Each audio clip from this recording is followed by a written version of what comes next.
மதிமுகம் நேயர்களுக்கு வணக்கம். அரசியல் திண்ணை நிகழ்ச்சிக்கு வரவேற்பது நான் சிலம்பு செல்வி. இன்று நம்மளோடு இணைந்திருக்கிறார் அரசியல் விமர்சகர் மணிகண்டன் வீராசாமி. குதிரை வேகத்தில் செயல்படும் அரசு கிடையாது, நிச்சயமாக குதிரை பேர அரசு தான். குழப்பத்துக்கெல்லாம் காரணம் பார்த்தீங்கன்னா திரு எடப்பாடி அவர்களோட சுயநலம் தான். புது அதிமுக நாங்க தானே ஆதவர்ஜுனாவே சொல்றாரு. இந்த 21 நாள் 50க்கும் மேற்பட்ட கொள்ளைகள், கற்பழிப்புகள், குண்டு வீசுறாங்க. நீங்க ஆட்சி அதிகாரத்தில் வந்துட்டு சும்மா என்னமோ ரீல்ஸ் போட்டுட்டு சுத்திட்டு இருக்காதீங்க. தாவேக்கா செய்த தில்லு முள்ளுகளை அம்பலப்படுத்திட்டே இருக்காங்க. அத்தனை குழந்தைகள் இறந்து போறாங்களே, ஏன் நீங்க கள்ள மௌனம் சாதிக்கிறீங்க? டயா பூஸ்டர் சுகரை கண்ட்ரோல் பண்ணும், உங்க ஆரோக்கியத்தை மீட்டு தரும். சர்க்கரையை கட்டுப்படுத்துறதுக்கான எளிமையான வழிமுறை, இயற்கையான வழிமுறை. அனைத்து மருந்து கடைகளிலும் கிடைக்கும்.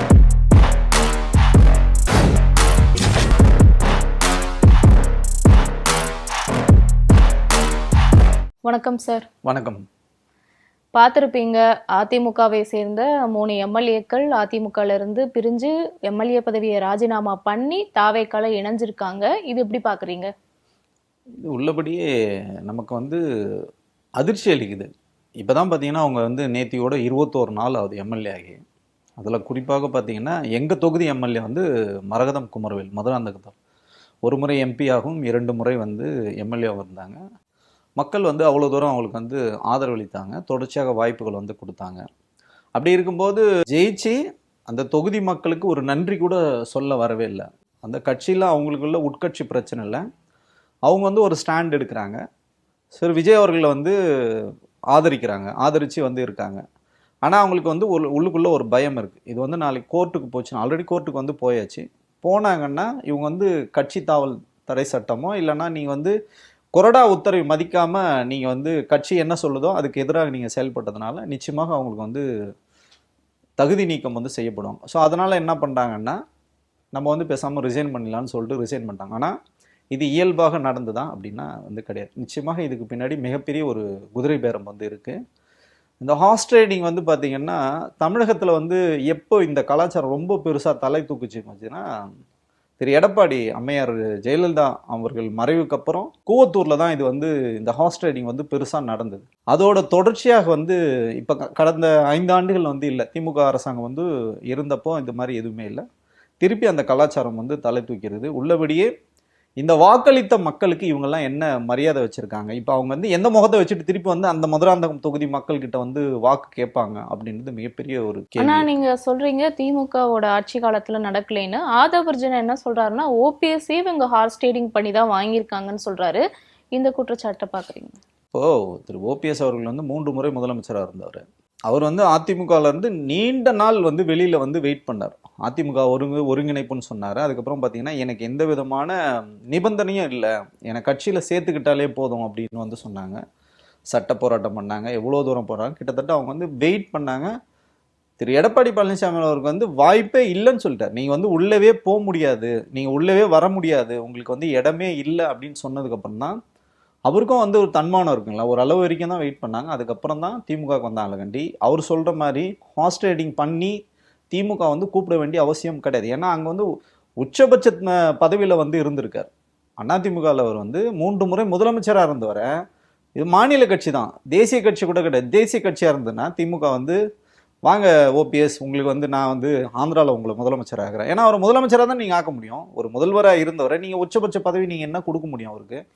அந்த மாதிரி ஒரு கட்சி திமுக கிடையாது. அப்படி வந்திருக்காருன்னா அவர் வேற வழி இல்லாமல் அவரும் அவ்வளோ தூரம் வெயிட் பண்ணி பார்த்துட்டு தான் இந்த கட்சியில் வந்தார. கண்டி அவங்க சொல்கிற மாதிரி குதிரை பேரம் பண்ணி இழுக்க வேண்டிய அவசியம் திமுகவுக்கு இல்லை. அவர் ஒரு வேளை அவர் இழுத்து அவர் ஏதாவது கட்சியை உடைச்சிட்டு வந்தாரா? கிடையாதுல்ல. அவர் ஏற்கனவே அந்த கட்சியை விட்டு விலகி இருந்து தான் வந்தார். வரும்போது அவர் என்ன பண்ணார், எம்எல்ஏ பதவி ரிசைன் பண்ணிட்டு தான் நீங்கள் வந்தார். ஸோ அதனால் அவர் சொல்கிறது ஒரு முற்றிலும் ஆதாரமற்ற ஒரு குற்றச்சாட்டு. அதே மாதிரி இந்த சைடு பார்த்துக்கிட்டிங்கன்னா செங்கோட்டையன் என்ன சொல்றாருன்னா, பத்திரிகையாளர்கள் கேட்குறாங்க உங்க தலைமையில தான் இவங்க எல்லாம் பிரிஞ்சு வராங்களா தாவேக்காக்குன்னு கேட்டதுக்கு கிடையவே கிடையாது, அவங்க விருப்பப்பட்டு தான் வராங்கன்னு செங்கோட்டையன் அதை மறுக்கிறாரு. இதை பத்தி உங்க கருத்து என்ன? செங்கோட்டையன் அவர்கள் உள்ள வந்ததே நமக்கு மிகப்பெரிய ஒரு ஆச்சரியமா இருந்தது. அதான் சொல்றேன், இப்போ இந்த குழப்பத்துக்கெல்லாம் காரணம் பார்த்தீங்கன்னா திரு எடப்பாடி அவர்களோட சுயநலம் தான். கட்சியை விட அவரோட சுயநலம் வந்து அதிகமாக பார்த்ததனோட விளைவு தான் பார்த்தீங்கன்னா தொடர்ச்சியாக அவருக்கு யாரெல்லாம் வாய்ப்பு கொடுத்தாங்க அவங்களே வந்து பார்த்தீங்கன்னா அவங்களுக்கே துரோகம் பண்ணார். உங்களுக்கு வந்து பார்த்தீங்கன்னா திருமதி சசிகலா அவர்களுக்கு அவங்க கூட தான் இருந்தார். அவங்க காலில் விழுந்து தான் பதவி வந்து வாங்கினார். அதுவும் பேரம் பேசி தான். அன்னைக்கு இதே ஹார்ஸ் ரைடிங் வந்து அன்றைக்கி நடந்தது கூவத்தூரில். இதே மாதிரி ஹார்ஸ் ரைடிங் நடந்து கிட்டத்தட்ட ஏலம் விட்டாங்க. அந்த பதவி வந்து அன்றைக்கி ஏலம் விட்டு அந்த ஏலத்தில் வந்து பிட்டிங்னு சொல்லுவாங்க. அந்த ஏலத்தை வந்து வின் பண்ணவர் தான் எடப்பாடி பழனிசாமி. அன்னைக்கு அந்த ஏலத்தில் முதன்மையாக இருந்தவர் யாருன்னு பார்த்தீங்கன்னா இன்னைக்கு பேசுகிறார் இல்லைங்களா, செங்கோட்டன் ஐயா. அன்னைக்கு முதலமைச்சர் ஆகிறதுக்கு அவருக்கு தான் வாய்ப்புகள் வந்து அதிகமாக இருந்தது. அன்னைக்கு அந்த பிட்டிங்கில் வந்து அவர் தோற்று போயிட்டார். அந்த பிட்டிங்கில் அன்றைக்கி வந்து வின் பண்ணவர் யாருன்னு பார்த்தீங்கன்னா எடப்பாடி தான் வின் பண்ணார். அதனால தான் வந்து அவர் முதலமைச்சர் வந்தார். ஸோ அப்படிலாம் இருந்துட்டு இப்போ வந்து வேற ஒரு கட்சிக்கு புது கட்சிக்கு வந்து வந்திருக்காரு. அவருக்கு வந்து பர்சனலாக எல்லாரோட நல்ல ஒரு நட்பு இருக்குது.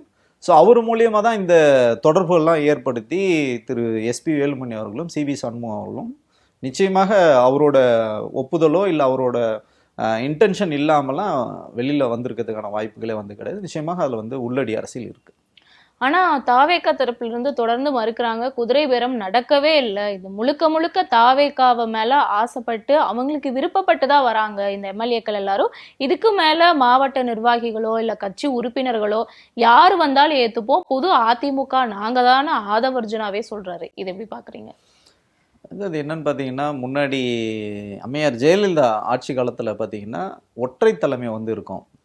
அங்கே வந்து அப்படி தான் வந்து நடக்கும். அந்த கட்சியிலேருந்து யாருமே வந்து அடுத்த கட்டத்தை நோக்கி யாருமே தெரியாது. எடப்பாடி பழனிசாமி அவர்கள் பேர் தெரியாது, யார் பேருமே வந்து தெரியாது. அவங்க மட்டும்தான் பிரதானமாக இருப்பாங்க.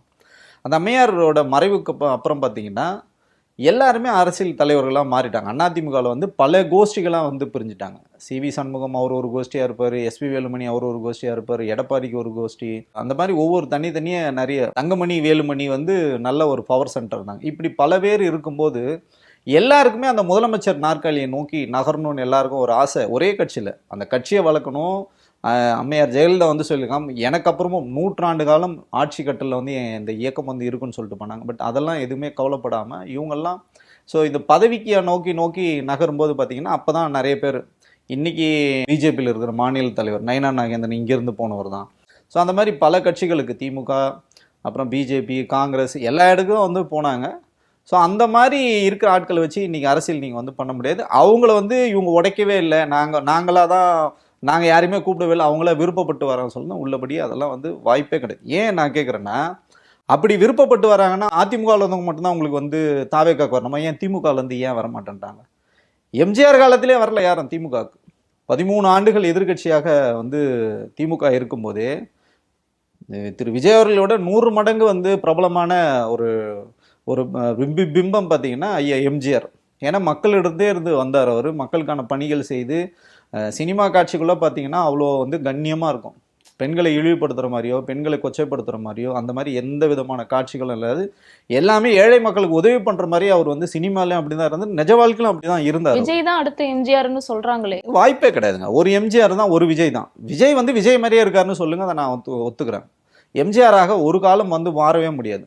கேப்டன் விஜயகாந்த் அவர்கள் பண்ண அந்த சர்வீஸில் 10% கூட ஐயா விஜய் வந்து பண்ணியிருக்க மாட்டார். நான் அது விஜய் அவர்களை குறைத்து மதிப்பீடு பண்ணுறதுக்காக சொல்ல, அவ்வளோ தூரம் செய்தவர் வந்து ஐயா விஜயகாந்த். அவராலே வந்து பார்த்தீங்கன்னா எதிர்கட்சி தலைவராக தான் வர முடிஞ்சது. அதை தாண்டி இன்றைக்கி விஜய் வந்து முதலமைச்சராகனா அவரோட உழைப்பு இருக்குது, நம்ம அதை வந்து மறுக்கவே இல்லை. மக்கள் அவருக்கு வந்து வாக்களிச்சிருக்காங்க. ஆனால் நீங்கள் வந்து எல்லாரும் விருப்பப்பட்டு வராங்கன்னு சொல்கிறீங்களா? அப்படிலாம் வந்து கிடையாது. அப்படின்னா ஏன் திமுகலேருந்து வரலன்னு கேட்குறேன். அங்கே கொள்கை பிடிப்பாடு இருக்குது, அங்கே கொள்கை இருக்குது, அந்த கட்சியோட நிற்கணுன்றது அவங்களுக்கு வந்து தெரியும். இங்கே வந்து அப்படி எந்த கொள்கையும் கிடையாது, எந்த கோட்பாடும் கிடையாது, வசீகரமான தலைமை கிடையாது. எடப்பாடி அவர்கள் வந்து ஒரு வசீகரமான வந்து தலைமை கிடையாது, அதே மாதிரி ஒரு நேர்மையான ஒரு தலைமையும் கிடையாது. அதனால் இவங்களுக்கு வந்து சரி ஓகே இங்கேருந்து நம்ம அங்கே போனால் இன்னும் பெட்டராக இருக்கணும் அப்படி தான் வராங்க. அதே நேரத்தில் ட்ரேட் பண்ணி தான் வராங்களே கண்டி யாருமே வந்து சும்மாலாம் வரல. இப்போ மரகதம் குமரவேல் அவர்கள் வந்து வந்திருக்காங்க எங்கள் தொகுதி எம்எல்ஏன்னா அவங்க ஒன்றும் சும்மாலாம் போகல. அவங்க எத்தனை கோடி செலவு பண்ணாங்க எங்களுக்கு தெரியும் எலெக்ஷனில். அப்போ அத்தனை கோடி செலவு பண்ணி அதை வந்து அந்த மக்களை துச்சமாக மதிச்சுட்டு அந்த மக்களுக்கு ஒரு மரியாதை கூட கொடுக்காம நீங்கள் வந்து அப்படி தூக்கி எரிஞ்சிட்டு வரீங்கன்னா அப்போ உங்களுக்கு என்ன இருக்குது? இப்போ மந்திரி பதவி உங்களுக்கு கொடுக்க முடியுமா? கொடுக்க முடியாது. ஆல்ரெடி சீலிங் 35 மந்திரிகள் வந்து கொடுத்தாச்சு, முடிஞ்சிச்சு. அப்போ நீங்கள் தர்றதுக்கு வாய்ப்பு இருக்கா? இல்லை, வாய்ப்பே கிடையாது. இதுக்கப்புறம் யாருக்கும் வந்து மந்திரி சபையில் வந்து நீங்கள் விரிவாக்கலாம் பண்ண முடியும். ஆல்மோஸ்ட் வந்து ஃபுல் ஆகிடுச்சு, முடிச்சாச்சு. அப்போ நீங்கள் ஏற்கனவே நீங்கள் ஒரு எம்எல்ஏ தான், எம்எல்ஏவை ரிசைன் பண்ணிட்டு திருப்பி இடைத்தேர்தலில் நீங்கள் தாவைகள்னு திருப்பி நீங்கள் என்ன நீங்கள் என்ன மந்திரியாக போகிறீங்களா இல்லை துணை முதல்வர் உங்களுக்கு கொடுக்க போகிறாங்களா? ஒன்றுமே கிடையாது. திருப்பி நீங்கள் எம்எல்ஏ தானே ஆக போகிறீங்க. அதுக்கு ஏன் நீங்கள் வந்து இந்த மக்களோட அந்த உணர்வு இருக்குல்ல, அந்த உணர்வை நீங்கள் கொச்சப்படுத்துங்க. அதே மாதிரி பார்த்தீங்கன்னா ஏற்கனவே பொருளாதார நெருக்கடி இருக்குது, கஜானா காலியாக இருக்குது, நீங்கள் தான் சொல்கிறீங்க. அப்போ இத்தனை எம்எல்ஏக்களை நீங்கள் உடைச்சி அந்த கட்சியை சுக்குநூறாக்கி நீங்கள் எடுக்கும்போது திருப்பி ஒரு இடைத்தேர்தல் வந்தால் அந்த பொருளாதார நெருக்கடி, அந்த செலவினங்கள் யார் கையில் வரும்? சாமானிய மக்கள் தலையில் தான் வந்து விடியும். அதனால் மக்களுக்கு நல்லாவே தெரியும் இவங்கெல்லாம் துரோகிகள். இன்னைக்கு மக்கள் மன்றத்தில் நீங்கள் நிச்சயமாக இவங்க வந்து இந்த எத்தனை பேர்லாம் இவங்க நினைக்கிறாங்கல்ல, இந்த ரிசைன் பண்ணிட்டு வர இப்போ கூட இசக்கி சுப்பையா அவருக்கு வந்து ரிசைன் பண்ணியிருக்காரு. ஸோ திருச்சியில் இடைத்தேர்தல் வரும்போது ஸோ இந்த 5 தொகுதிகளிலும் யார் நின்னாலும் நிச்சயமாக இந்த முகங்களே நின்னாக நிச்சயமாக தோல்வி வந்து சந்திக்கிறது உறுதி. ஏன் அப்படி சொல்றீங்க? தாவேக்கால இணைஞ்சா விசிலுக்காகவாது கண்டிப்பா போட்டு ஜெயிக்க வைக்கிறதுக்கு வாய்ப்பு இருக்குல்ல. போட்டு ஜெயிக்க வச்ச மக்களுக்கு நீங்கள் என்ன பண்ணீங்க? இதே மாதிரி தான். முகம் தெரியாது, ஊர் தெரியாது, பேர் தெரியாது, கொள்கை தெரியாது, கோட்பாடு தெரியாது, எதுவுமே தெரியாது. விஜய் என்ற ஒற்றை முகத்துக்காக மக்கள் வாக்களித்தார்கள். பெண்கள், இளைஞர்கள், திமுககாரங்க, அண்ணா திமுககாரங்க, காங்கிரஸ்காரங்க, பிஜேபிக்காரங்க எல்லாரும் வந்து திரு விஜய் அவர்களுக்கு வந்து வாக்களித்தாங்க. 21 நாள் ஆகுது. இந்த 21 நாள் 50க்கும் மேற்பட்ட கொள்ளைகள், கற்பழிப்புகள், குண்டு வீசுறாங்க. காவல் நிலையத்து மேலே குண்டு வீசுறாங்க. ஒரு தனிப்பட்ட ஒரு பெண்ணை வந்து ஒருத்தர் காதலிச்சாராம், அவங்க கிட்ட பேசணும், அவங்க வீட்டு மேலே குண்டு வீசுறாங்க. 10 வயது குழந்தையும் வந்து பாலியல் வன்புணர்வுக்கு உண்டாக்கி கொலை பண்ணுறாங்க. 80 வயசு பாட்டியும் கொலை பண்ணுறாங்க. ஆன்லைன் லாட்டரி டிக்கெட் வந்து இலவசமாக கிடைக்குதுங்க, இலகுவாக கிடைக்குது. பாட்டிலுக்கு 10 ரூபான்னு சொன்னீங்க, இப்போ வந்து பாட்டிலுக்கு 20, 30, 40 வரைக்கும் வாங்குறாங்க. அந்த அமைச்சரே பார்த்தீங்கன்னா இது தீர்வு கிடையாது, நாங்கள் வந்து ஒயின் ஷாப்லாம் மூடிட்டோம்னா கள்ளசாராயம் உள்ளே வந்துடும், வேற போதை வஸ்துகள் வந்துடும், அதனால வந்து சாத்தியம் இல்லைன்னு சொல்கிறார். அப்போ நீங்கள் என்னென்னலாம் சொன்னீங்களோ அதெல்லாம் இன்றைக்கி சாத்தியம் இல்லைன்னு நீங்களே வந்து ப்ரூவ் பண்ணுறீங்க. இந்த 21 நாள்லே, இந்த 21 நாள் எக்ஸாக்டாக பார்த்தா 15 நாள் தான். ஒரு பதவி ஏற்று 15 நாள்லே நீங்கள் எக்ஸ்போஸ் ஆகிட்டீங்க. மக்களுக்கு கொடுத்த எந்த விதமான வாக்குறுதிகளும் நிறைவேற்ற முடியல. குறிப்பாக பெண்கள் பாதுகாப்பு இன்றைக்கி வந்து மிகப்பெரிய ஒரு கேள்விக்குறியாக இருக்குது. சட்டம் ஒழுங்கு வந்து சந்தி சிரிக்குது. ஸோ இதெல்லாம் நீங்கள் வச்சுக்கிட்டு நீங்கள் வந்து ஒரு இடைத்தேர்தலை சந்தித்து மக்கள் உங்களுக்கு வாக்களித்துருவாங்கன்னு சொல்கிறதுலாம் அந்த மாயை நீங்கள் பண்ணீங்களேன்னா இந்த ஏஐ டூலில் வச்சு நீங்கள் பண்ணீங்கல்ல, அந்த பிம்பம் இன்றைக்கி உடஞ்சிருக்கு. இந்த 15 நாள்லேயே நீங்கள் எக்ஸ்போஸ் ஆகிட்டீங்க. ஸோ இன்னும் 6 மாத காலத்துக்குள்ளே உங்களுக்கு எலெக்ஷன் நடக்கும்னா இதுக்குள்ளே மக்கள் வந்து உங்களை முழுமையாக புரிந்து கொண்டார்கள். அதனால் வாய்ப்பு வந்து கிடையாது. அதே மாதிரி பாஜக அதிமுக கூட்டணியிலிருந்து யாரையுமே கண்டிப்பா தாவேக்கா அழைக்க கூடாதுன்னு ஒரு கண்டிஷனோட தான் காங்கிரஸ் கூட்டணி வச்சாங்க. பட் இப்போ ஆட்சியை பிடிச்சப்புறம் தாவேக்கா வேலையை காமிக்க ஆரம்பிக்கிற மாதிரி அதிமுக இருக்கவங்கள ரிசைன் பண்ண வச்சு இப்போ தாவேக்கால எடுத்து போட்டிருக்காங்க. காங்கிரஸை மதிக்காம தாவேக்கா அந்த மாதிரி பண்ணுதா, இல்ல தாவேக்கா பண்ற இந்த ஹார்ஸ் ட்ரேடிங்க காங்கிரஸ் வந்து கண்டுக்காம இருக்கா? காங்கிரஸுக்கு முதல்ல பார்த்தீங்கன்னா இங்கே ஒரு வலுவான ஒரு கட்டமைப்பே கிடையாது. அவங்க வந்து நம்ம வந்து அவங்களை குறை மதிப்பீடு பண்ணல. இந்தியா முழுக்குமே அவங்க வந்து இன்றைக்கி வந்து வலுவிழந்து போன ஒரு நிலைமையில் தான் இருக்காங்க. எங்கெங்கெல்லாம் காங்கிரஸ் இருந்தாங்களோ அங்கெல்லாம் வந்து வலுவிழந்து போனாங்க. ஆனால் நமக்கு சமீபத்தில் பார்த்தீங்கன்னா கேரளாவில் வந்து ஜெயிச்சிருக்காங்க, ஆந்திராவில் வந்து இருக்காங்க, இங்கே வந்து கர்நாடகாவில் இருந்தாலும் அங்கே இருக்கிற மாநில தலைவர்கள் வந்து கடுமையாக வந்து அங்கே வேலை செஞ்சாங்க. தேசிய தலைமை வந்து உங்களுக்கு அங்கே பெரியதாக எந்த இன்ஃப்ளூயன்ஸும் வந்து பண்ணலை. திரு ராகுல் காந்தியோ இல்லை வந்து தலைமையிலேருந்து யாரோ வந்து அங்கே பெரியதாக எலெக்ஷன் கேம்பெயின்லாம் பண்ணிலாம் வந்து பண்ணல. அவங்க வந்து அங்கே சிறப்பாக வேலை செஞ்சு வந்திருக்காங்க. அப்போ நான் என்ன சொல்கிறேன்னா, ஒரு மாநில கட்சியாக தான் காங்கிரஸ் செயல்படுது, இந்த மாநிலங்கள்லாம் செயல்படுது. நீங்கள் தொடர்ச்சியாக ஆண்டுகிட்டு இருந்த டெல்லியில் ஏன் நீங்கள் வந்து கோட்டை விட்டீங்க? திருப்பி ஏன் உங்களால் டெல்லியில் வந்து மீண்டு வர முடியல? அப்போது எல்லா இடங்களையும் உங்களுக்கு சர்க்கிள் வந்து கூட்டணி கட்சி தலைவர்களும் நீங்கள் வந்து மதிக்கிறதே கிடையாது. மம்தா பானர்ஜி ஆல்மோஸ்ட் உங்களை வந்து கைவிட்டுட்டாங்க. நீங்கள் வந்து எல்லாரும் தேஜஸ்வி யாதவுக்கு வந்து நீங்கள் கடைசி வரைக்கும் பார்த்தீங்கன்னா அவர் வந்து முதலமைச்சர் கேண்டிடேட்னு நீங்கள் சொல்லாமல் வந்து பிரச்சாரத்துக்கும் போகாமல் ராகுல் காந்தி அழிச்சாட்டியம் வந்து பண்ணார். ஸோ இப்படி எல்லா மாநிலங்களிலும் உங்களுக்கு வந்து பவர் வந்து குறைஞ்சி வந்தனால இன்றைக்கி வந்து தாவேக்காவை நீங்களாக தான் தேடி போகிறீங்க.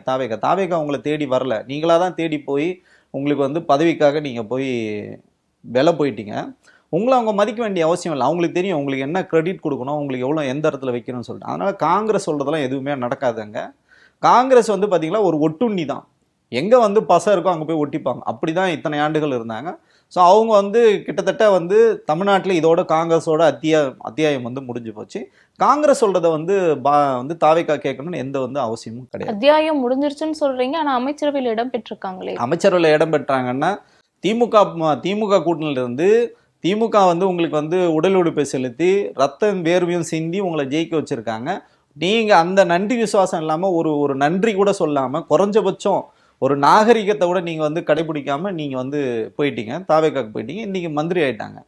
பட் ஆனால் இந்த உங்களுக்கு வேலை செய்யறதுக்கு யாராவது இருக்காங்களா அப்படின்னா களத்தில் யாருமே இல்லை. அதனால் காங்கிரஸோட அத்தியாயம் இதோட முடிஞ்சு. அதே மாதிரி இப்போ வரக்கூடிய இடைத்தேர்தல்ல தாவேகா சார்பா இந்த புதுசா ரிசைன் பண்ணவங்கள நிப்பாங்களா, இல்ல தாவேகால இருந்து வேற ஏதாவது நபர்கள் நிக்கிறதுக்கு வாய்ப்பு இருக்கா? இல்லை, இது வந்து அக்ரிமெண்ட்டே பார்த்தீங்கன்னா எங்களுக்கு திருப்பி நீங்கள் வந்து வாய்ப்பு கொடுக்கணுன்றதான். யாரெல்லாம் இப்போ ரிசைன் பண்ணியிருக்காங்களோ, பெருந்துறை, தாராபுரம், மதுராந்தகம், இப்போ பார்த்தீங்கன்னா திரு எசகி சுப்பையா அவங்க வந்திருக்காங்க, இன்னும் கூட நிறைய பேர் வருவாங்க. ஏன் அப்படின்னா இது அப்பட்டமான ஒரு அரசியல், அயோக்கியத்தான அரசியல் தாவேகா எடுக்கிறது. ஏன் இதை நம்ம சொல்கிறோன்னா, உங்களுக்கு 118 இடம் தேவைன்றதே பார்த்தீங்கன்னா திமுக கருணையின் அடிப்படையில் இந்த தேசம் நல்லா இருக்கணும், தமிழ்நாடு நல்லா இருக்கணும் அப்படின்றதுக்காக தன்னோட கூட்டணியில் இருந்த 2 இடதுசாரிகள், காங்கிரஸ் சொல்லாமல் போனாலும் அவங்களும் திமுக கூட்டணியில் தான் வந்தாங்க, IUML உள்பட இத்தனை பேர் உங்களுக்கு ஆதரவு கொடுத்தனால தான் இன்றைக்கி ஒரு நிலையான ஆட்சி இருக்குது. இல்லைன்னா இந்நேரம் வந்து குடியரசுத் தலைவர் ஆட்சி தான் வந்திருக்கும். இல்லை திருப்பி நீங்கள் வந்து 6 மாதமோ 1 வருஷம் கழிச்சு கண்டிப்பாக வந்து ரீஎலெக்ஷனில் தான் சந்திக்கணும். ரீஎலெக்ஷன் வந்ததுன்னா யார் ஜெயிப்பாங்கன்னு நம்ம சொல்லணும். ஆனால் நம்மளோட பொருளாதாரம் வந்து இன்னும் மிகப்பெரிய அளவில் வந்து வீழ்ச்சி அடையும் அப்படின்ற ஒரு ஒற்றை நல்லெண்ண அடிப்படையில் தான் திமுக வந்து அவங்க வந்து ஓகே சொன்னாங்க. இந்த சூழலில் நீங்கள் வந்து வந்திருக்கீங்க, ஒரு நல்லபடியான ஒரு ஆட்சி பண்ணி சட்டம் ஒழுங்கை சரியாக வச்சுட்டு நீங்கள் பண்ணீங்கன்னா பிரச்சனை இல்லை. பத்திரிகையாளர் மேலே நீங்கள் வந்து இப்பயே வந்தீங்கன்னா காழ்ப்புணர்ச்சி வந்து வருது. பத்திரிகையாளர் வந்து கிட்டத்தட்ட மிரட்டப்படுகின்ற சூழல். நமக்கு தெரிந்த ஒரு மிகப்பெரிய ஒரு பத்திரிகையாளரே பார்த்தீங்கன்னா ஃபேமிலியோட மிரட்டப்பட்டிருக்கார். இப்போ எங்களுக்கும் பல்வேறு மிரட்டல்கள் வந்து இருக்குது.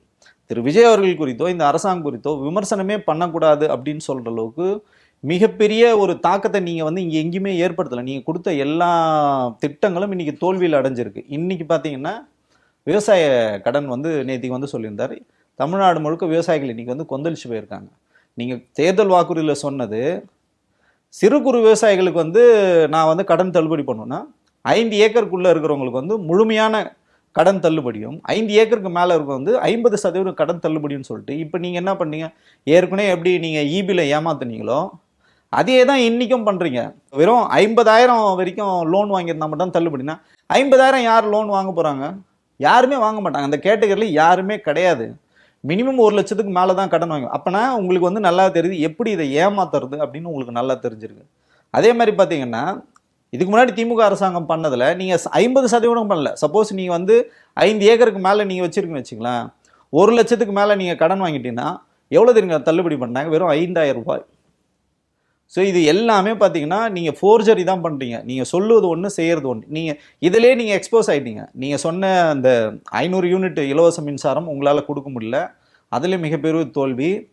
அதுக்கு பார்த்தீங்கன்னா மின்சாரம் இப்பயே நீங்கள் ஆரம்பிச்சிட்டிங்க, மின்வெட்டு அந்த பிரச்சனைலாம் சொல்லி இப்போ நீங்கள் வந்து மின்சாரம் எனக்கு வந்தால் போதுன்ற நிலைமைக்கு வந்துட்டாங்க. எனக்கு கரண்ட்டே கிடையாது. சிறு குறு தொழில்கள் வந்து இன்றைக்கி மொத்தமாக வந்து போயிடுச்சு. யாரும் வந்து வாழ்வாதாரத்துக்கு இன்றைக்கி வந்து கேள்விக்குறியாக இருக்குது.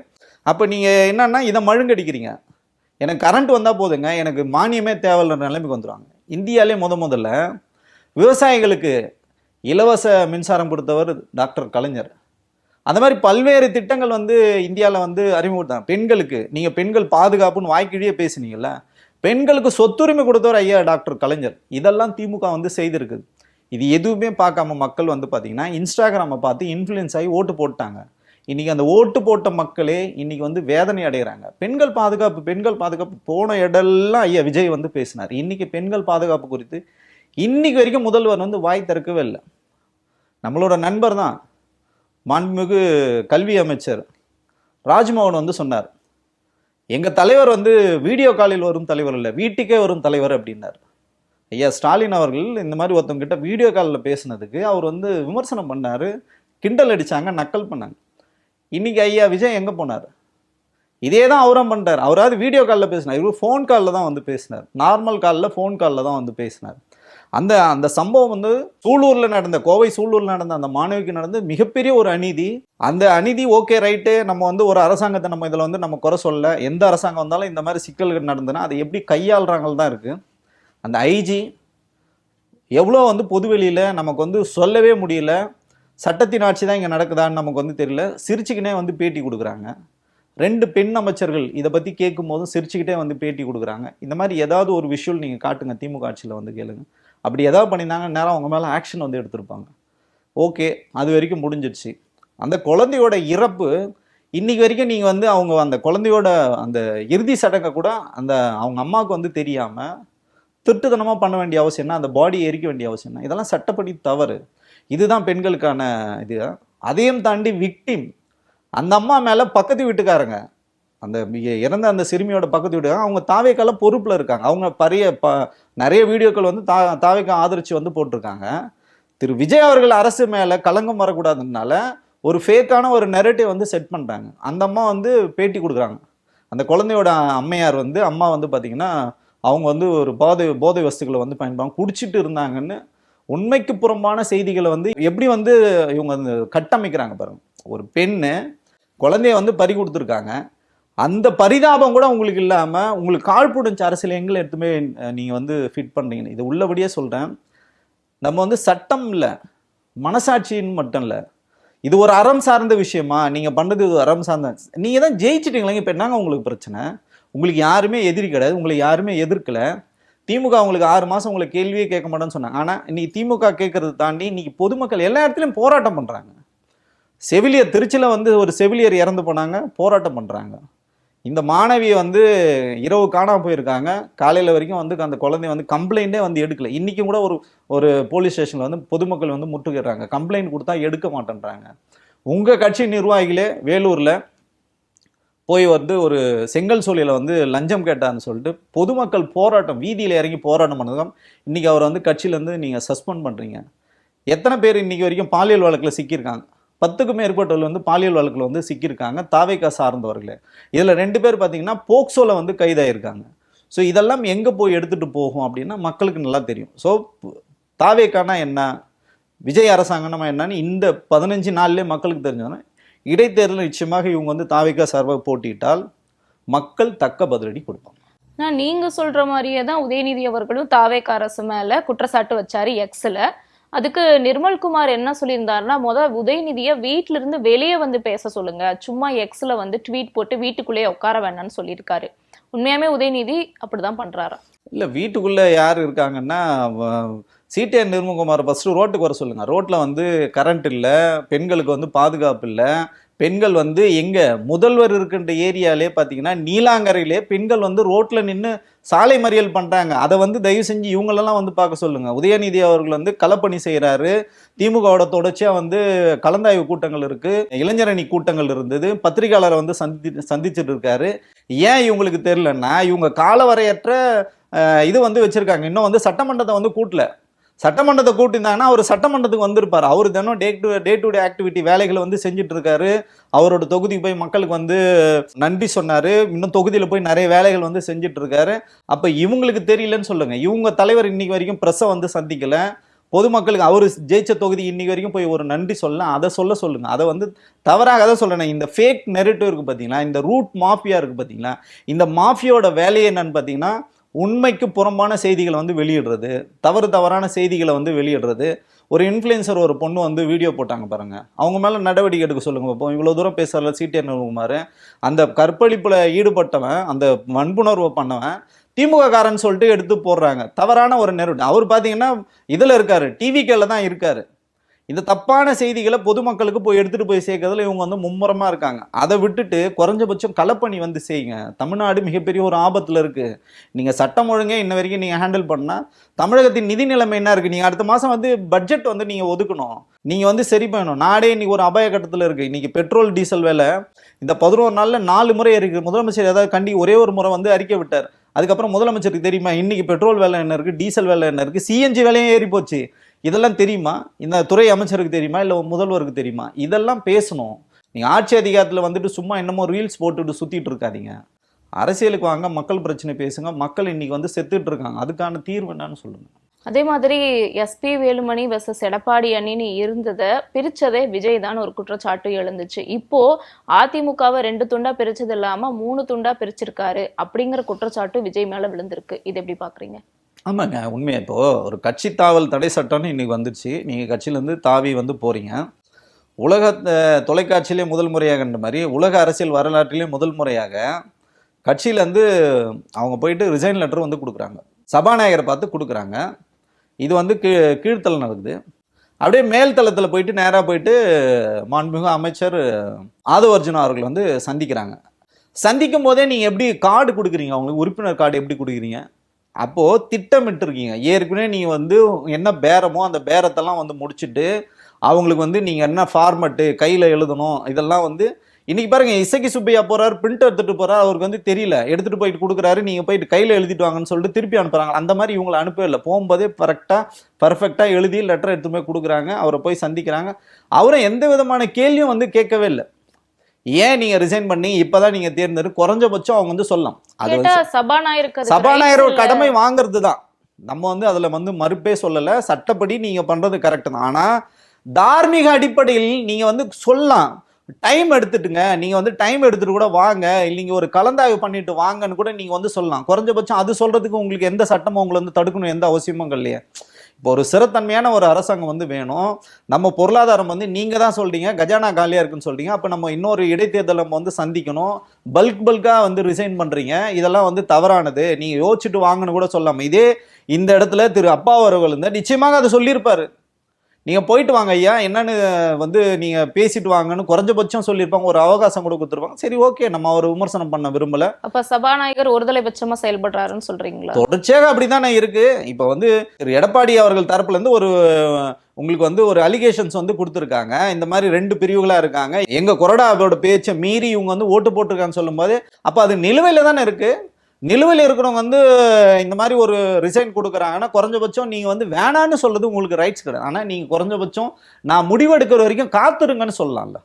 நீங்கள் ரிசைன் பண்ணுங்க ஐயா, நான் வேணான்னு சொல்ல. இன்னும் சட்டமன்ற கூட்டத்தொடரும் இன்னும் கூடலை, அதுக்கு நான் இன்னும் முடிவெடுக்கல, அது நிலுவையில் தான் இருக்குது, கொஞ்சம் வெயிட் பண்ணுங்கன்னு கூட சொல்லியிருக்கலாமே. அதை வந்து சொல்ல அவர் தயாராக இல்லை. ஸோ அவருக்கு இருக்கிற ப்ரெஷர் நமக்கு வந்து புரியுது. அப்போ வந்து நான் என்ன சொல்கிறேன்னா, ஹாஸ்டேடிங்காக நடக்கலை, நாங்கள் எதுவுமே பண்ணல, அவங்க வந்து விரும்பி தான் வந்தாங்கன்னு நீங்கள் சொல்கிறீங்களா, நிர்பந்தத்தின் காரணமாக வந்தாங்கன்னு நம்ம சொல்கிறோம். ஏன் சொல்கிறோன்னா, உடனே நீங்கள் மேலே போயிட்டு கட்சியில் இணைங்க. எங்கே போய் நீங்கள் இணையணும்? இதுக்கு முன்னாடி எத்தனையோ பேர் கட்சி மாறி வந்திருக்காங்க. ஏங்க சட்டமன்ற வளாகத்துக்குள்ள வந்து இதுதான் நடக்குமா? இது என்ன தாவேகா அலுவலகமா இல்லை தலைமைச் செயலகமா? சொல்லுங்க. தலைமைச் செயலகத்தை நீங்க தாவேகா அலுவலகமாவே மாத்துறீங்க, அந்த இடத்துல போய் நீங்க வந்து கட்சிக்காரங்க சேர்க்குறீங்க. இன்னைக்கு மட்டும் ஏன் இசக்கி சுப்பையாவை நீங்க பனையூருக்கு வாங்கன்னு எதுக்கு சொல்றீங்க?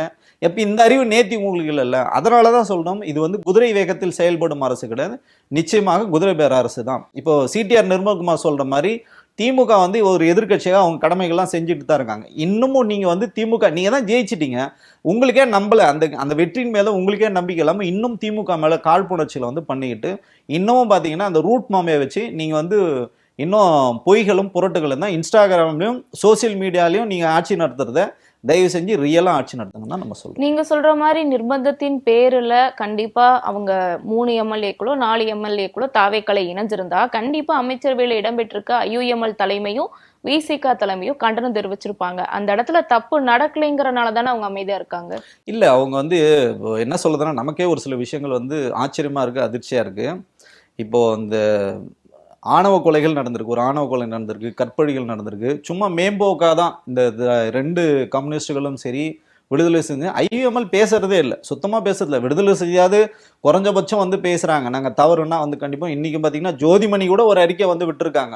இவர் வந்து பேசுனதுக்கு யார் பார்த்தீங்கன்னா மாணிக் தாகூர் வந்து கொஞ்சம் அதிகமாக பேசியிருந்தார். அப்போ வந்து அந்த மாதிரிலாம் நீங்கள் பேசாதீங்க அப்படின்னு அவங்க வந்து சொல்லியிருக்காங்க. பட் ஐயுஎம்எல் பேசுறது இல்லை. ஸோ இது என்னன்னா, இது முழுக்க முழுக்க ஒரு தாவேக்கான்றது பார்த்தீங்கன்னா இங்கே வந்து ஒரு எதிர்க்க முடியாத ஒரு சக்தின்னு இவங்க நினைக்கிறாங்க. ஏன்னா இப்போ தான் நமக்கு வந்து சலுகைகள் வந்து கொடுத்துருக்காங்க. நம்ம முதல்வரையே நம்ம எப்படி கேள்வி கேட்கறதுன்ற ஒரு மனநிலையில் இருக்காங்களா நமக்கு தெரியல. உண்மையிலேயே அவங்கள விமர்சனம் பண்ணுறதுக்கும் நமக்கு வந்து உண்மையிலேயே நமக்கு அச்சமாக இருக்குது. என்ன நடக்குது, இல்லை இந்த கட்சிகள் தான் இருந்து வந்தவர்கள் தான் இன்றைக்கி வந்து மந்திரிகளாக இருக்காங்களா, ஏன் இப்படி இருக்காங்கன்னு உள்ளபடியே நமக்கு தெரியல. ஏன்னா போராட்ட களங்களே இருந்து வந்தவர்கள் இன்றைக்கி வந்து இவ்வளோ போராட்டங்கள் நடக்குது, இது குறித்து கள்ள மௌனம் வந்து சாதிக்கிறாங்க. நிச்சயமாக இந்த செயல்பாடுகள் மாறும், அவங்களும் வந்து நிச்சயமாக இது வந்து எதிர்த்து குரல் கொடுப்பாங்கன்னு நம்புகிறோம். அதே மாதிரி சமீபமா ஒரு முக்கியமான பத்திரிகையில தாவேகாக்கு ஃபண்டு பண்றதே பெரும் முதலாளிகள் தான் அப்படிங்கிற ஒரு ஆர்டிக்கலும் ரிலீஸ் ஆயிருந்துச்சு. அது உண்மைதானா? ஆமாம், உண்மைதான். ஆங்கில பத்திரிகைகள் குறிப்பாக வந்து Hindu, Indian Express, Times of இந்த மாதிரி பத்திரிகைகள் வந்து தொடர்ச்சியாக தாவேகா செய்த தில்லு முள்ளுகளை வந்து அம்பலப்படுத்திட்டே இருக்காங்க. வட இந்தியா முழுக்க இருக்கிற ஊடகங்களும் சரி, ஆங்கில ஊடகங்கள் குறிப்பாக ஆங்கில ஊடகங்கள் வந்து தொடர்ச்சியாக எத்தனை குழுக்கள் வச்சாங்க, எத்தனை வந்து மணி நேரம் வந்து வேலை செஞ்சாங்க ஒரு அவங்க நாளைக்கு. பின்னாடி டிஎம்கே இருக்காங்கன்னு சொல்றாங்க. இல்ல நான் என்ன சொல்றேன்னா, ஒரு விஷயத்த வந்து தரவுகளோட வெளியிடுறாங்கன்னு சொல்றோம். அந்த தரவுகளோடு வெளியிடுறாங்கன்னா அதுக்கு வந்து காரணம் வந்து இருக்கு. இத்தனை நிறுவனங்கள் இங்க வந்து வேலை செஞ்சிருக்காங்க, இத்தனை ஒரு நாளைக்கு 150லேருந்து 250 வீடியோ வரைக்கும் போட்டிருக்காங்க. ஏஐ தான், அல்காரிதம் தான். நீங்க ஒரு விஷயத்தை நீங்க பார்த்துட்டீங்கன்னா தொடர்ச்சியா அதே தான் உங்களுக்கு வந்து வந்துகிட்டே இருக்கும். அப்போ அது ஒரு மக்கள்கிட்டயும் நீங்க எடுத்துட்டு போயிட்டு காழ்ப்புணர்ச்சி அரசியல் தான் எடுத்துக்கணும். பொய்களும் புரட்டுகளுமே இன்னைக்கு வரைக்கும் பேசிக்கிட்டே இருக்கீங்க. இப்போ பள்ளிக்கல்வித்துறையில் கடந்த ஆண்டு வந்து திரு அன்பில் மகேஷ் பொய்யாமொழி சாதிச்சிருக்காரு. அது இன்னைக்கு ரிசல்ட்டாக வந்திருக்கு. அதே வந்து பார்த்தீங்கன்னா பள்ளிக்கல்வித்துறையெல்லாம் ஒரு துறையே இல்லைன்னு திரு விஜய் அவர்கள் வந்து விமர்சனம் பண்ணியிருந்தார். ஆனால் அதே பள்ளிக்கல்வித்துறை வந்து நல்லா செயல்பட்டு இருக்குன்னு ராஜ்மோகன் வந்து சொல்றாரு. அப்போ எது உண்மை? அப்போ நீங்கள் வந்து தேர்தலுக்கு முன்னாடி பள்ளிக்கல்வித்துறை வந்து விமர்சனம் பண்ணீங்க, ஆனால் இன்னைக்கு பள்ளிக்கல்வித்துறை வந்து நல்லா சக்ஸஸ் பண்ணிருக்கு. அப்போது வெற்றியை மட்டும் நீங்கள் எடுத்துக்கிறீங்களே, அப்போது அதே நேரத்தில் வந்து அங்கே பிரச்சனை இருக்குன்னா அந்த பிரச்சனைகளை வந்து கையாளணும்னு சொல்கிறோம். இப்போ திமுக வந்து பத்திரிகையில் வந்து விலை கொடுத்து வாங்குறாங்கன்னு நீங்கள் சொல்கிறீங்களே, நீங்கள் எடுத்து பாருங்கள். நான் மெயின் ஸ்ட்ரீமில் நான் பேசுகிறேன், எனக்கு தெரியும் அங்கே என்ன அரசியல் நடக்குதுன்னு தெரியும். மெயின் ஸ்ட்ரீம் ஊடகங்கள் முழுக்க பார்த்தீங்கன்னா திரு விஜய் அவர்களுக்கு தான் வந்து சப்போர்ட் பண்ணுறாங்க. அதுக்கு வந்து ஒரு சின்ன உதாரணம் சொல்கிறேன்.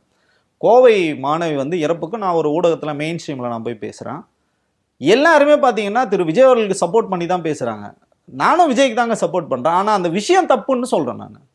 அங்கே நடந்த அந்த வந்து அந்த சம்பவம் வந்து மோசமான ஒரு சம்பவம், தமிழகத்தையே வந்து உலுக்கியிருக்கு. நமக்குலாம் தூக்கம் கூட வரல. ஆனால் என்ன சொல்கிறாங்கன்னா விஜய்க்கும் அதுக்கு என்ன பொறுப்பு இருக்குது, விஜய் எப்படி இதை பொறுப்பேற்க முடியும்? ரைட்டுங்களா? நாங்களும் சொல்கிறோம் விஜய் அவர்கள் வந்து பொறுப்பேற்க முடியாது. அதையே நீங்கள் வந்து 6 மாதத்துக்கு முன்னாடி போங்க, திமுக அரசாங்கத்தில் ஒரு பிரச்சனை நடந்ததுன்னா ஒரு 2 மணி நேரத்தில் வந்து குற்றவாளிகள் வந்து அரெஸ்ட் செஞ்சப்பட்டிருக்காங்க. அதிகபட்சமாக ஒரு நாளுக்குள்ள வந்து அரெஸ்ட் பண்ணியிருக்காங்க. எவ்வளோ சீக்கிரம் இப்போ பார்த்தீங்கன்னா ஒருத்தருக்கு வந்து மரண தண்டனை வந்து கொடுத்தாங்க, தூக்கு தண்டனை கொடுத்தாங்க. 71 நாளில் வந்து தீர்ப்பு கொடுத்துருக்காங்க. அண்ணா யூனிவர்சிட்டியில் வந்து ஸ்பெஷல் இன்வெஸ்டிகேஷன் டீம் போட்டு ஸ்பெஷல் கோர்ட்டில் போட்டு அவங்களுக்கு வந்து 3 மாதத்தில் வந்து தண்டனை வாங்கி கொடுத்துறாங்க. இவ்வளோ தூரம் ஒரு அரசாங்கம் வந்து கனிவோடு வந்து செயல்பட்டது. அந்த அரசாங்கம் வந்து செயல்படவே இல்லைன்னு சொல்லிட்டு பெண்களுக்கான பாதுகாப்பு நான் தான், பெண்களுக்கு வந்து நான் வந்து அந்த படம் அமைச்சிருக்கேன், இந்த படம் எந்த போச்சு? அந்த சிறப்பு படையில இருந்த பெண்ணுக்கே ஒருத்தர் வந்து பெண் அதிகாரிக்கே வந்து பாலியல் தொல்லை வந்து கொடுத்துருக்காங்க. அப்போ இதுதான் வந்து யதார்த்தமான நிலைமை. இதை விட்டுட்டு ஊடகங்கள் எல்லாமே என்ன ஒரு நெரேட்டிவ் இன்னைக்கும் செட் பண்ணுறாங்கன்னா, விஜய் அவர்கள் நல்லா தான் ஆட்சி பண்ணிட்டு இருக்காங்க, திமுக அவர் ஆட்சி பண்ண விடுறது இல்லை, பிரச்சனைகள் வந்து திமுக தான் களத்தில் கிளப்புறாங்க. யார் கிளப்புறாங்க? பொதுமக்களே உங்க மேலே வந்து குற்றச்சாட்டு சொல்கிறாங்க. தப்பு செய்தவர்கள் பெருவாரியானோ தாவேக்காரர்களாக இருக்காங்க. இன்னமும் வந்து விஜய்க்கு நீங்கள் வந்து முட்டு கொடுத்துட்டே இருந்தீங்கன்னா அப்போது நீதியை இங்கே நிலைநாட்டுறது யாருன்னு ஒரு கேள்வி இருக்குல்ல. அதை வந்து ஆங்கில ஊடகங்கள் செய்கிறாங்க. அதுக்காக அவங்க வந்து திமுகவோட அடிமைகள், திமுகவுக்கு விலை போயிட்டாங்கன்னு சொல்லி அப்பட்டமான பொய். அதே மாதிரி தப்பு பண்ணதே எங்க அண்ணன் விஜய் அண்ணாவாவே இருந்தாலும் நாங்க கண்டிப்பா கேள்வி கேட்போம்னு சொன்ன தாவேக்கா தொண்டர்கள் எல்லாம் இப்போ ரொம்ப மௌனமா இருக்காங்க. இவங்களோட நிலைப்பாடு சரியா? இல்லை, அவங்கெல்லாம் இன்றைக்கி வந்து உண்மையிலே ஒரு கில்ட்டி ஃபீலிங்கில் இருக்காங்க. நம்ம வந்து அவர்களை வந்து குறை சொல்ல விரும்பலை. தவறு செய்தவர்கள் யாராக இருந்தாலும் தவறு செய்யணும். இப்போ வந்து களத்தில் ஒரு தவறு நடக்குதுன்னா கட்சி பாகுபாடே கிடையாது. அவர் தாவேக்கான்னு கிடையாது. அவர் திமுக, அண்ணா திமுக, காங்கிரஸ், பிஜேபி, விடுதலை செய்தி யாராக இருந்தாலும் அவர் வந்து குற்றவாளி. அப்படி தான் நம்ம வந்து அணுகணும். அதேமாதிரி ஒரு குற்றம் நடக்குதுன்னா அந்த குற்றத்தை கண்டிக்க வேண்டியது நம்ம எல்லாரோட கடமை. அது வந்து தாவேக அரசாங்கத்தில் பண்ணால் நான் மென்மையாக அதை அணுகுவேன், இதுக்கு முன்னாடி இருந்த அரசாங்கத்தில் வந்து நடந்ததுன்னா அதை வந்து நான் கேள்வி கேட்பேன்னு சொல்லுது. உள்ளபடியே சொல்கிறேன், இது மனித அறத்துக்கு எதிரானது. நாளைக்கு எங்கேயோ ஒன்று நடக்குது, நாளைக்கு நம்ம வீட்டில் நடந்தால் இப்படி தான் நம்ம கடந்து போவோமா அப்படின்னு ஒன்று இருக்குது. நம்ம என்ன சொல்கிறோன்னா ஒரே மாதிரி அணுகுங்க. உண்மையை இன்றைக்கி வந்து ஃபேக்ட் செக் பண்ணுங்கன்றோம். நீங்கள் வந்து ஒரு உண்மையை ஒரு பொய் இவங்க பண்ணுகின்ற எல்லாமே பார்த்தீங்கன்னா ஃபேக் நேரேட்டிவ் தான், பொய்களை மட்டுமே கட்டமைக்கிறாங்க. தயவு செஞ்சு நமக்கு மூளை இருக்குது, நமக்கு சிந்தனை இருக்குது, நம்ம வந்து படிச்சிருக்கோம், அதை வந்து சீர்தூக்கி பாருங்கள். தப்பு பண்ணால் தப்புன்னு சொல்லுங்கள், கரெக்டுனா கரெக்ட் சொல்லுங்கள். இப்போ நான் கூட விஜய் அவர்கள் நல்லது பண்ணால் நல்லதுன்னு சொல்கிறேன்னா, விஜய் அவர்கள் நல்லா பண்ணால் இப்போவும் சொல்கிறேன்னா ஒரு சிறத்தன்மையான அரசாங்கத்தை வந்து விஜய் அவர்கள் கட்டமைக்கணும். 5 ஆண்டுகள் தமிழகத்தை வந்து விஜய் அவர்கள் வந்து ஆளணும். நல்ல முறையில் உங்களுக்கு எதிர்பார்ப்பு அதிகமாக இருக்குது. பெரம்பூர்லேயும் அவ்வளோ பிரச்சனை இருக்குங்க. அவரோட சொந்த தொகுதியில் கற்பழிப்பு, கொள்ளை எல்லாமே நடக்குது. ஒரு தனியார் இடம், அந்த இடம் வந்து கோர்ட்டு வந்து அப்ரூவல் எடுத்து அந்த பாதையை வந்து சரி பண்ணிட்டாங்க. கோர்ட்டு டைரக்ஷன் வாங்கி வராங்க. உடனே மீம்ஸ் போடுறாங்க, 500 வருஷமாக இங்கே இடத்துல ரோடே கிடையாது, விஜய் அண்ணா தான் வந்து ரோடு போட்டாருன்னு. அது என்னன்னு கொஞ்சம் தயவு செஞ்சு படிங்க. அது வந்து ஒரு தனியாருக்கு எதிராக போட்ட ஒரு வழக்கு. அந்த இடம் வந்து ஆக்கிரமிப்பு இருந்திருக்கு. அந்த இடத்துல வந்து சாலை விரிவாக்கம் பண்ணுறாங்க. அதை பண்ணுறது மாநகராட்சி பண்ணுறாங்க. விஜய்க்கு அது என்னன்னே தெரியாதுங்க. உடனே விஜய் அண்ணா தான் களத்தில் இறங்கி பண்ணாரு அப்படின்னா, அப்போனா அந்த இடத்துல 4 கற்பழிப்பு நடந்திருக்கு. அப்போ அதுக்கு யார் காரணம்? அங்கேயே ஒருத்தர் வந்து தாவேக சார்ந்த பாம்பு தினேஷா வந்து ஒரு குழந்தைய வந்து பாலியல் துன்புறுத்துக்காக போக்சோல போயிருக்காரு. அப்போ அதுக்கு யார் காரணம்? நல்லதை மட்டும் நீங்கள் கிரெடிட் எடுத்து தப்புனா எங்களுக்கு தெரியாதுன்னு சொல்லாதீங்க. எல்லாத்துக்குமே இந்த அரசாங்கம் வந்து பொறுப்பு. இன்னைக்கு பார்த்தீங்கன்னா வந்து ஒரு பொருளாதாரத்தில் ஒரு மந்தமான ஒரு சூழ்நிலை தான் இருக்கும். ஸோ அதை வந்து சரி பண்ணணும்னா அதில் வந்து கவனம் செலுத்தணும், பட்ஜெட்டுக்கு வந்து கவனம் செலுத்தணும். இப்போ இந்த விவசாயிகளுக்கு செஞ்சிருக்கிறது மிகப்பெரிய ஒரு அநீதி, மிகப்பெரிய ஒரு துரோகம். அதை வந்து கண்டிப்பாக அவங்க வந்து பின்வாங்கணும். இதை வந்து அவர் தேர்தல் அறிக்கை என்ன கொடுத்தாரோ அதை வந்து சொல்லணும். இந்த மாதிரி ஏமாத்து வேலைகள் வந்து தொடர்ச்சியாக வந்து பண்ணக்கூடாது. அதே சமயம் இந்த 15 நாள்ல விஜய் அவர்கள் பதவியேற்ற இந்த 15 நாள்ல இவ்வளவு குற்ற சம்பவங்கள் நடந்திருக்குன்னு ஒரு செய்தி வெளியானதுமே இந்த சைடு விவசாயிகள் கடன் தள்ளுபடி, அப்புறம் பார்த்தா கல்குவாரியை மூடுறதுக்கு உத்தரவு பிறப்பிக்கிறதுன்னு சில முக்கியமான திட்டங்களையும் அறிக்கைகளையும் வெளியிட்டாங்க. பிரச்சனையை திசை திருப்புறதுக்காக தாவேக அரசு இந்த நடவடிக்கையில இறங்கியிருக்காங்களா? இல்ல பிரச்சனைகள் திசை திருப்புறது இல்லை. நம்ம அப்படிலாம் ஒரு அரசாங்கத்தை வந்து கொச்சப்படுத்த விரும்பல. இந்த விவசாயிகள் விஷயத்தை வந்து அவர் வந்து நிச்சயமாக வந்து வெளியிடணும். ஆனா அதுல தவறு இருக்கு. அது வந்து அவர் சொன்னதை வந்து நிறைவேற்றல. கல்குவாரியில பாத்தீங்கன்னா நீங்க வந்து அனுமதியின்றி கல்குவாரிகள் வந்து இயங்கிட்டு இருக்கு. அதிக அனுமதிக்கப்பட்ட அளவை விட அதிகமா எடுத்துட்டு இருக்காங்க. ஆனா இதெல்லாம் இந்த சமயத்துல இதை பண்ணணும்னு அவசியம் ஆமா. இருக்கா? இப்போ இது வந்து அப்படி வந்து நினைச்சாலும் நான் அப்படி அதை எடுத்துக்கல. நிச்சயமாக நீங்க ஏதோ பண்ணணும். இன்னும் இந்த அரசாங்கம் சிறப்பாக செயல்படும் தான் நம்ம சொல்றோம். இப்போ உங்க கட்சியை சார்ந்தவர்களே பல்வேறு முறைகேடுகளை வந்து ஈடுபடுறாங்க. அரசு அலுவலகங்களை வந்து எந்த விதமான அனுமதியும் இல்லாம இவங்க போயிட்டு ரெய்டுன்ற பேர்ல இவங்க வந்து பண்றது சட்டத்துக்கு புறம்பானது. ஒரு மாநகராட்சி கூட்டத்துல மாநகராட்சி ஆணையர் முன்னாடி பார்த்தீங்கன்னா எம்எல்ஏவோட ஆட்கள் போயிட்டு அவரோட சேர்ல உட்காந்துட்டு ரீல்ஸ் எடுக்கிறது, இதெல்லாம் வந்து உள்ளபடியே இவங்க வந்து சொல்லணும். அவங்களுக்கு வந்து புரிதல் வந்து இல்லை. அவங்க வந்து தெரியல. அவங்களுக்கு வந்து அவங்க என்ன நினச்சிக்கிறாங்கன்னா ஓன் பண்ணுறாங்க. எங்கள் அண்ணன் தான் முதலமைச்சர், நான் என்ன வேணாலும் தமிழ்நாட்டில் பண்ணுறோம் அப்படிலாம் கிடையாது. இங்கே சட்டம் தான் முதலமைச்சர். ஓகேங்களா? அவர் வந்து ஒரு ரெப்ரசன்டேட்டிவ் தான். இந்த மக்களுக்காக அவர் வந்து ஒரு ரெப்ரசன்டேட்டிவ் தான். அப்படி வந்து இருக்கிறதை இவங்களுக்கு வந்து புரிஞ்சிக்காம திரு விஜய் அவர்கள் எல்லாத்தையும் ஒரே நேரத்தில் வந்து சொடக்கு போடுற நேரத்தில் எல்லாத்தையும் மாற்றணும். அப்படிலாம் வந்து மாற்ற முடியாது. சட்டப்படி என்ன பண்ணணுமோ அதுதான் பண்ணணும். தாவேக்காரர்கள் இருந்தாலும் யாராக இருந்தாலும் இங்கே சட்டத்துக்கு முன்பாக அனைவரும் சமந்தான். இந்த தாவேக்காரங்க அட்ராசிட்டியில் ஈடுபட்டாங்கன்னா உண்மையாக அவங்க மேலே நடவடிக்கணும். வேற யார் ஈடுபட்டாலும் அவங்க வந்து நடவடிக்கை எடுக்கணும். அதை தாண்டி மக்களோட நன்மதிப்பை இந்த அரசாங்கம் வந்து இழந்து வர்றது உள்ளபடியே நமக்கு வந்து வேதனை அளிக்குது. தாவேக்காரங்க எப்படி வேணாலும் முட்டு கொடுத்துட்டு போனோம், நமக்கு அது பிரச்சனை இல்லை. ஸோ இது வந்து உண்மைடி அவருக்கு வந்து அந்த நல்ல பெயரை வந்து வாங்கி கொடுக்கல. மக்கள் வந்து உள்ளபடியே சந்தோஷமாக இல்லை. இந்த 15 நாளில் பார்த்தீங்கன்னா இவ்வளோ சிக்கல்கள் இருக்குது. இதை கலைந்து ஒரு வீறு நடை போட்டு இவங்க வரணுன்றதான் நம்ம எல்லாரோட பார்வையாக இருக்குது. அதே சமயம் இப்போ வந்த 5 எம்எல்ஏக்கள் மட்டும் இல்லாம எஸ்பி வேலுமணி டீம்ல இருக்க முக்கியமான நபர்களே தாவேகா பக்கம் வர்றதுக்கு வாய்ப்பு இருக்குன்னு சொல்லப்படுது. குறிப்பா எஸ்பி வேலுமணியும் சிவி சண்முகம் கூட வர்றதுக்கு வாய்ப்பு இருக்குன்னு சொல்லப்படுது. அது உண்மைதானா? ஆமாம், நிச்சயமாக அந்த நகர்வுகள் அப்படி தான் வந்து போயிட்டுருக்கு. ஸோ எல்லாருமே நம்ம எப்படியும் அந்த 25 பேரும் வந்து தகுதி நீக்கம் செய்யப்படுவாங்கன்னா 5 பேர் பார்த்திங்கன்னா ஆல்ரெடி திரு எடப்பாடி அவர்களுக்கு ஆதரவு கொடுத்துட்டாங்க. இப்போ 3 பேர் நேத்திக்கு பண்ணாங்க. இன்றைக்கி வந்து திரு எஸ்ஐகி சுப்பையா மொத்தம் 4 பேர் ரிசைன் பண்ணியிருக்காங்க. இன்னும் 10க்கும் மேற்பட்டவர்கள் வந்து ரிசைன் பண்ணுறதுக்கான வாய்ப்புகள் வந்து இருக்குன்னு தான் நம்ம வந்து சொல்கிறாங்க. அதுதான் சொல்கிறோம், இது ரொம்ப ஆபத்தான அரசியல், இது ரொம்ப ஆரோக்கியமான அரசியல் கிடையாது. நீங்கள் வந்து தூய சக்தின்னு சொல்லிட்டு நீங்கள் வந்திருக்கீங்க. தீய சக்தின்னு திமுகவை நீங்கள் சொல்லிக்கிட்டே இருந்தீங்க. அந்த தீய சக்தி தான் இன்னைக்கு உங்களை வந்து ஆட்சி பொறுப்பில் அமர வச்சிருக்காங்க. ஒரு பொறுப்பான எதிர்கட்சியாக எங்கள் கூட்டணியில் இருந்தவங்க பரவாயில்ல, எங்கள் கூட்டணியில் அவங்க ஓட்டு வாங்கி அவங்க மக்கள்கிட்ட வந்து கஷ்டப்பட்டு வேர்வை சிந்தி அவங்க ஜெயிச்சு இன்னைக்கு உங்களை ஆட்சி கட்டில் அமர்த்திருக்காங்க. ஆனால் நீங்கள் என்ன பண்ணுறீங்கன்னா எதிர் முகாமில் இருக்கிறவங்கள வளர்ச்சியில் நீங்கள் வந்து கான்சன்ட்ரேஷன் பண்ணணும், வளர்ச்சியில் நீங்கள் வந்து கவனம் செலுத்தணும், மக்களோட இந்த பாதுகாப்பில் நீங்கள் வந்து கவனம் செலுத்தணும், நீங்கள் வந்து முதலீடுகளை எடுக்கிறதுல வந்து கவனம் செலுத்தணும். இப்படி பல்வேறு விஷயங்களில் கவனம் செலுத்ததை விட்டுட்டு ஏற்கனவே அதிமுக ஒன்றுமே இல்லாமல் தான் இருக்குது, வலுவிழந்து தான் இருக்குது. அதை நீங்கள் இன்னும் சுக்குநூறாக உடைக்கிறதுன்றது மக்கள் வேடிக்கை பார்த்துட்டு இருக்க மாட்டாங்க. இதெல்லாம் ஒவ்வொருத்தரும் பார்த்துட்டு இருக்காங்க. தொண்டர்கள் பலம் வந்து மிகப்பெரிய ஒரு பலத்தோடு இருக்குது அதிமுக.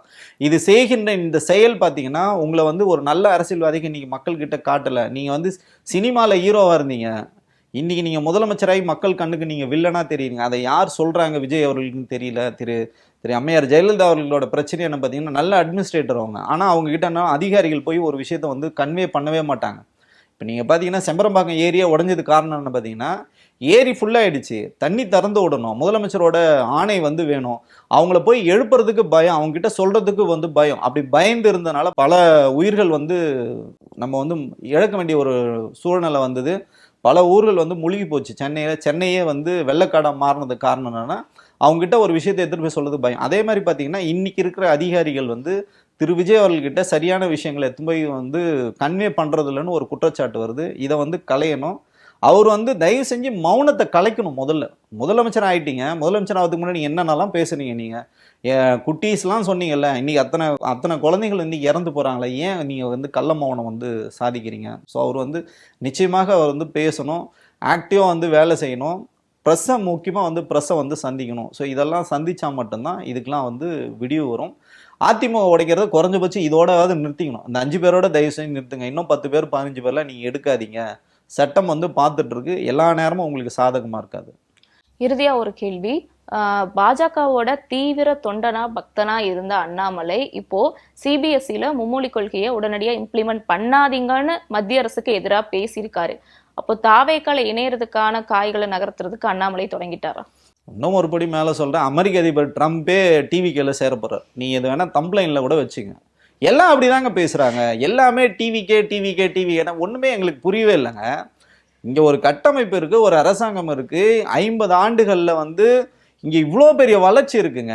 கல்வியிலையும் சரி, சுகாதாரத்திலும் சரி, உங்களால் சொல்கிறேனே, உங்களுக்கு பெண்கள் பாதுகாப்புலையும் சரி, பெண்களுக்கு வேலை வாய்ப்பும் கொடுத்தது சரி, இன்னைக்கு தமிழகம் வந்து தொடர்ச்சியாக வந்து ஒரு முன்னேறிய மாநிலமாக இருக்குது. ஸோ நம்ம வந்து அவ்வளோ பேருக்கு டஃப் கொடுத்துட்ருக்கோம், ஆனால் நம்மளுக்கே வந்து டஃப் கொடுக்குறாங்க. எல்லாருமே வந்து இன்னும் சொல்லுங்கள் போட்டுங்க. ட்ரம்ப்பே பார்த்தீங்கன்னா தாவேக்கால வந்து இணைஞ்ச போகிறாரு. திரு மு.க. ஸ்டாலின் அவர்கள் வந்து தாவேக்கால வந்து இணைய போகிறாரு. எல்லாரும் வந்து தாவேக்கால தான் இணைய போகிறாங்க. அண்ணன் வந்து விஜய் அவர்கள் பார்த்தீங்கன்னா 15 நாள் வந்து இருந்துட்டாரு. இன்னும் 30 நாள் கழிச்சதுன்னா உடனே வந்து அப்படிதான் எழுதுறாங்க. அடுத்தது பார்த்தீங்கன்னா பிரதமராக போறாரு. அதுக்கு அடுத்த எலெக்ஷன்லேயே பார்த்தீங்கன்னா அமெரிக்க தேர்தலில் அதிபராக போறாரு. போதுங்க, இதெல்லாம் நமக்கு கேட்டு கேட்டு காதெல்லாம் வந்து புளிச்சு போச்சு. உண்மை என்னவோ அந்த உண்மையை பேசுங்கன்றான். ஆனா என்னன்னா, மும்மொழி கொள்கையை எதிர்க்கணும்னு அண்ணாமலைக்கு அவசியம் இல்லை. ஏன்னா மத்திய அரசு தான் தொடர்ந்து அதை வலியுறுத்துது. திடீர்னு இந்த மாதிரி ஒரு அறிக்கை வர்றப்ப அந்த இடத்துல இந்த கேள்வி எழத்தானே செய்யும். இல்ல, இப்போ திரு அண்ணாமலை அவர்கள் பாத்தீங்கன்னா ஒரு மிகப்பெரிய ஒரு வளர்ச்சிக்கு எடுத்துட்டு வந்தாரு. தமிழக பாஜக வந்து எடுத்துட்டு வந்தாரு. அவருக்கே அங்க மழுங்கடிக்கப்பட்டாங்க. அவருக்கு எதிராக பல கோஷ்டிகள் வந்து உருவாச்சு.